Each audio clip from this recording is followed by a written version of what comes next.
आज आली कॉलेज परिसर रे जो कार्यक्रम होचे यह होचे जे आली ब्लॉक रो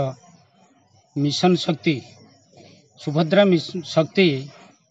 पारंपरिक प्रतियोगिता खाद्य प्रतियोगिता एवं यार गुरुत्व होचे जे आमे हमर ओडिया संस्कृति ओडिया परंपरा को नहीं आमे गर्व अनुभव करिथांते जहा कि एही संस्कृति एवं परंपरा आमको एक सूत्र रे बांधी रखियार सहायक हुए एवं गोटे श्रृंखलित जीवन यापन करने एटा प्रथम सोपान अटे किंतु पाश्चात्य संस्कृतिर प्रभाव रे आमे आमर संस्कृति को भूली जाउचंती ताहाको मने पकेइबा पई माँ माने होउचंती गोटे पिलार प्रथम गुरु। माँ माने केवल जन्मदात्री नहंती, माँ माने पिला मानकु शिक्षा देई थांती भविष्यत भल मनीष होबा पई। तेणु माँ माने एई पारंपरिक खाद्य प्रस्तुत करी पिला मानकु दबा द्वारा पिला माने हमर जो पाश्चात्य खाद्य जे रहिला ताहाकु प्रति बेसी आसक्ति न होई हमर पारंपरिक खाद्य प्रति आसक्ति हेबे अधिक आग्रही हेबे कारण एथिरे स्वास्थ्य पई हमर पारंपरिक खाद्यटा होउची बहुत भल।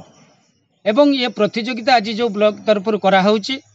एठी ब्लॉक रो जो मिशन शक्ति जोटा रहीची से माने यहाको आयोजन करूचंती विभिन्न स्वयं सहायक गोष्ठीर जो सदस्य माने अछंती से माने एथिरे भाग नेइचंती एवं गोटे बड़ कथा होउची किए प्रथम हबो द्वितीय हबो तृतीय हबो सेटा बड़ कथा नय एवं आजिर जो माँ मानक मध्यरे जो उत्साह रहीची एथिरे भाग नबा पई सेटा होउची गोटे बड़ कथा एवं एटा निश्चित भाव में गोटे संदेश दब आम समाज को जे तुमे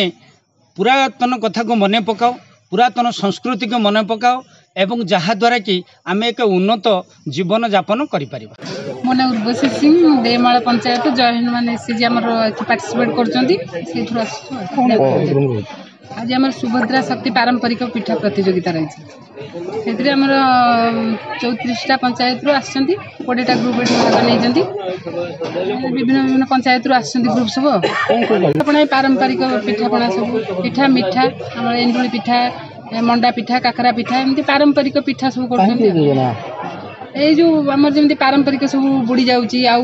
मन पकाना पाश्चात्य सभ्यता को जाऊँ से आमर यहाँ गोटे पिठा प्रतियोगिता रही पारंपरिक को मन पकईवाई एठू जो मैंने फास्ट सेकेंड थर्ड हे से डिस्ट्रिक्ट डिस्ट्रिक्ट रे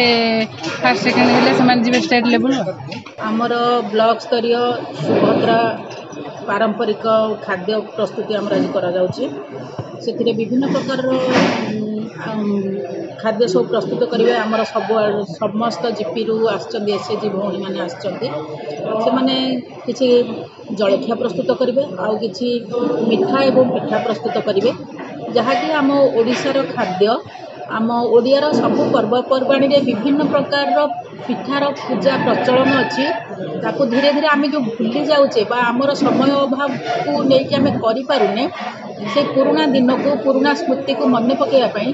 सरकार यहाँ गोटे प्रयास तेणु सबू एसएचजी मैंने आमर उत्साहित होकर भाग नौकरी यह आमको आम पुराना दिन को आम पुराना स्मृति को फेरिया साहाय्य कर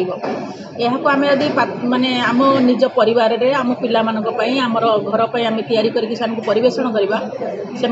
खुशी हेबे एवं आम पुराना जिनस को आम पुणी बंचाई रखा आम परंपरा आम